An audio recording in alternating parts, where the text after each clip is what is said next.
When I got sober back in 2008, the idea was that I was unwilling to continue to live the way that I was living and hurt the people that I was hurting. I come from a long line of substance use related disorders.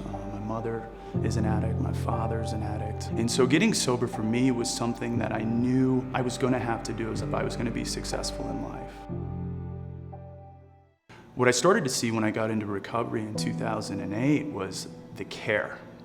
People cared for me really much more than I had ever been cared for. I understand that your family system is dysfunctional, your parents are addicted, you've been through a tremendous amount of trauma. We love you here, and you're welcome here. And for me, that was absolutely everything. Sometimes people just need someone to genuinely listen to them and hear them out instead of provide feedback all the time. So I was able to do that early on, and I started to see wild impacts as a result.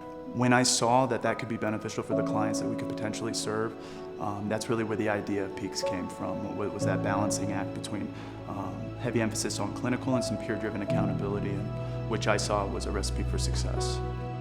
His vision was something that we all believed in. It made us feel like we could do better.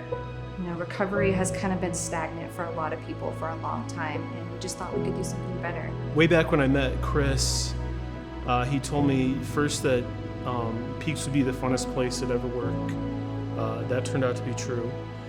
And he also embodied caring for clients in a way that I had never seen before. And I think Chris did it honestly due to his own experience and knowing that that's what helped him. And being a caring recovery really matched how I approach my work with clients as well. People don't care what you know until they know that you care. And I keep that in mind all the time.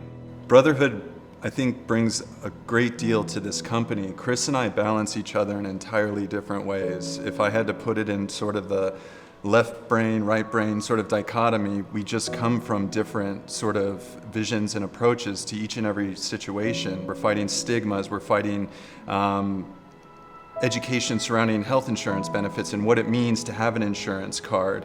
On top of that, there's this sort of, black market underneath world that's happening within our industry where individuals are being taken advantage of in the process, where people are being treated as commodities. And to not be treated as a commodity requires education, requires to know what you're actually being put through.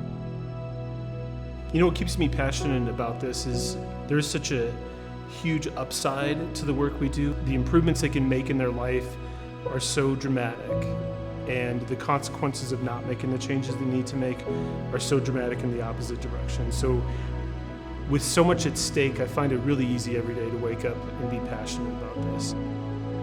I care about the clients, I know the clients, they know me, I know their stories, I know their families, and that really what keeps me passionate is keeping my hands on the clients throughout the course of any treatment stay. Watching them grow, watching them struggle, watching families grow, watching families be devastated, and all points in between is really what keeps me connected to the pulse of the treatment program.